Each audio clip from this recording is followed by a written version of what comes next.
katotohanan, thoughts about this, Larga Pilipinas. Sila rin may tanong sa organizer at sa ating mga officials. Sir Iggy from Di Reyna, yes, good morning.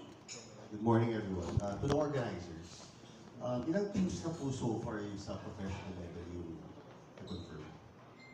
Ma'am Badet, anim na? Pwede ko ba ipasa kay Ma'am Badet? Kasi si... Ma'am Badet! Ano na Ma'am Badet? Okay, so ang mga nag-confirm na po so far, Boss Jeremy, andun dito si Boss Jeremy ng Go for Gold. Eh, alam niyo naman, napakalapit po sa puso ko ng Go for Gold, mga kaibigan. Kasi matagal na ko natin kaibigan si Boss Jeremy, no? Tapos, yung unang larga namin, tinulungan mo kami ng matindi ni Boss Jeremy, di ba? Tsaka siyempre kay Ma'am Nika, kaya... Joke lang. Boss, okay na ba yung Go for Gold? Okay na ang Go for Gold, so palakpakan po natin. Eh, yung Standard Insurance. Okay na rin po yung Standard Insurance. Yun pong Excellent Noodles. Okay na rin daw. So, ano pa tingnan, ma'am? Di Reyna. Okay na rin daw yung Di Reyna. Exodus Army. As Exodus Army. Exodus. Uy, Chris! Okay na mo! Ha? Okay na? Kasali kayo? Ha? Ano, kukot pala nila. Exodus Army. Yaman-yaman na Exodus Army. Ano ba yung isa, Madam Victoria? Wala ba may Victoria? Victoria Court Sports. Wala ba? Ha? MPT. Okay na ba MPT? May MPT ba tayo dito? MPT. Drive Hub. So yung champion po yun sa nakalipos sa Tour of Luzon. So interesting. At saka maganda po kasi yung MPT. May mga climber yan. Sila Junel Carcueva. Andiyan po yan. Sa Exodus Army, ayan, sila Chris Obed po. Mga veterano. Sino climber nyo? Chris? Sino? Oo nga pala, nasa inyo si Montemayor. Oo. Tapos sa Philippine Navy, sa Standard Insurance, dami. June Ray, John Paul, Lumotos. Pwede na si Lumotos that time, no? Sa Tour of Luzon, medyo mababa pa galing sa train. Sa T-Ray na, andyan po sila Nash Lim. Di ba po? Kasi inyo pa ba si Nash, boss? Si Nash Lim, Julius Tudtud, Si Tudtud, Erickson De Los Santos, Hindi ko pala si Erickson, mga bata. Anderson Hertes. Tsaka si Jeffers, veterano yun, lagi umakit yan eh. So magiging... Excellent! Si Excellent! Siyempre, adik si Joshua Mascol yung King of the Mountain. Boss Manny, okay ba? Si Ma'am Meron ba Shai, silang taga Nueva Vizcaya eh. Tapos si Ryan Tugawi, taga din po sa kanila. So, actually, ang mukhang magiging hometown favorite dito, Excellent Noodles, ha? Kasi dalawa ho yung taga Nueva Vizcaya sa kanila, Ryan Tugawi, at si Josh. Kabisado. Ba't binabagtas na ba nila yung ruta? Boss Manny, alam ba rin, binisikleta na ba ng mga rider mo itong ruta na ito dati? Malamang, no? Oo. Nabisikleta na nila ito, eh. Oo, okay naman. Boss, follow-up question. Yes, sir. With regards dun sa mga responsibilities ng team, yung mga sasagutin po ng team at sasagutin ng organizer, can you define po? Mga Badet, ano ba yung sasagutin nila?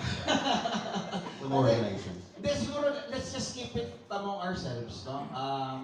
Pero gaya nga na sinabi natin, wala naman ko kayong ganong isusuka dito kasi gusto nga ako namin tulungan talaga yung cycling. Paano kung pahihirapan pa namin kayo? Diba? So, we can talk about it, diba? So, Yes, sir. Kasi medyo remote po yung mga lugar na pupunta. Definitely, boss. Nung ginawa po namin yung ruta, select na rin po namin yung mga accommodation and billeting. So, okay naman po yan. Wala po problema doon. Kasi sa Banawe, marami rin naman yung mga billeting doon. Kasi tourist destination siya. Sa Bayumbong, marami. Tapos konting biyahe, Solano, madami. Diba? Lilibre pa nga po kami ng governor doon sa pamagitan ng tayo, no? Ng governor doon. Sa pamagitan ng Ma'am Sunshine. Sa Baguio, boss, di ba marami rin tirahan doon? Yung mga bandang east side yung... But definitely, boss, we will assist you pagdating mo doon sa mga hotel, Okay. di ba? Thank you, sir. Yes, sir. Si Coach Ben. Good morning. Sir, I just have a question.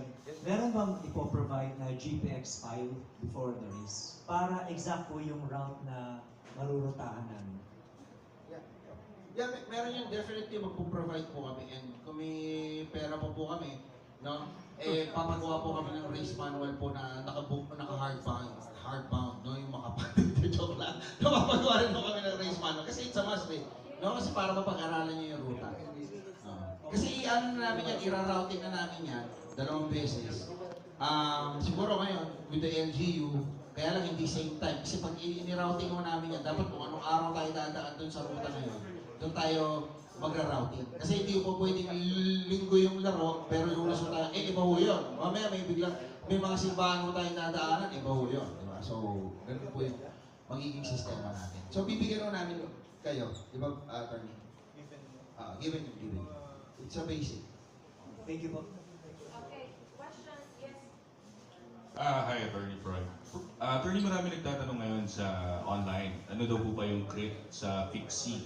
And also yung sa ITT. Kasi ngayon pa lang marami na kumaalma dun sa ITT na marami daw yung malalakas na sasali. Repeat yung question. Yes po. Tinatanong po kasi nila ano daw po yung criterium dun sa... Actually, yung ano yung tanong niya. Yung nagwawala yung mga taga-Pixie, ano? Kasi sinabi natin na hindi natin sila paglalaroin sa criterium. Pag criterium mo kasi, no? Spitfire yung underho ng mga siklista natin doon eh, no?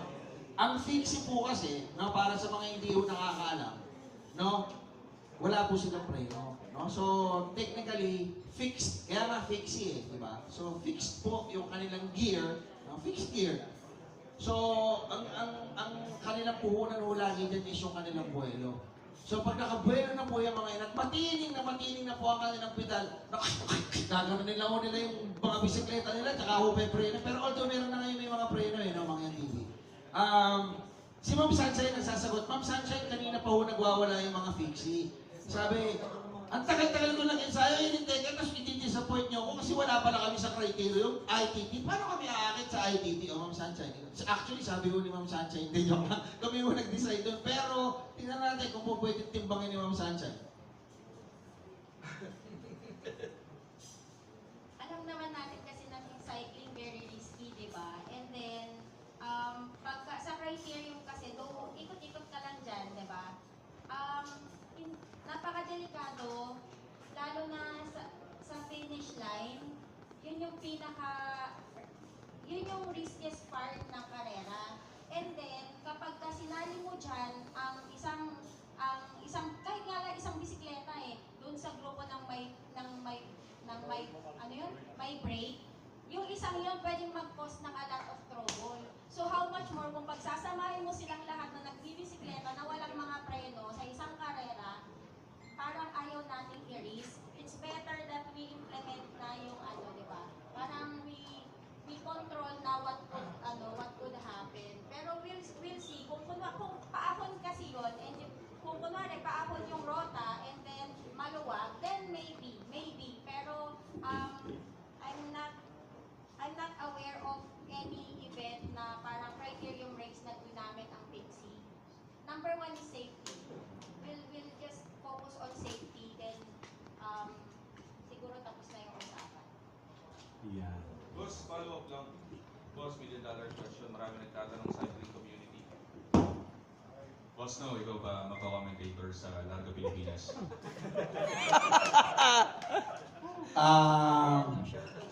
I know kasi sa history ho ng Larga Pilipinas. Kami ho nila DJ Bobby, si Miss Judith pa rin, hindi. Mr. Rick, Sir Randy, kami po yung makakasama ho ninyo. And we would want to give you the best ever live stream coverage. Kasi tandaan po ninyo, hindi naman ho kami nagbubuhat ng bangko. Kami po yung father of Philippine Cycling live stream.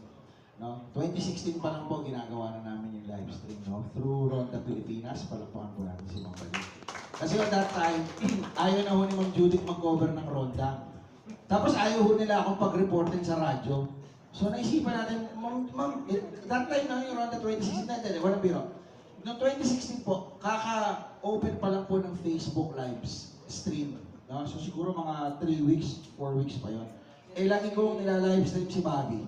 Pag nasa kwarto ko kami sa hotel, pag naliligo siya, ginaganon ko, naka-live stream yun. Sabi ko, ba't di namin gawin isa cycling to? Sabi ko, di ba? So, ginawa ko namin yun noong 2016. Pwede niyo balikan yan, yung mga live stream coverages namin.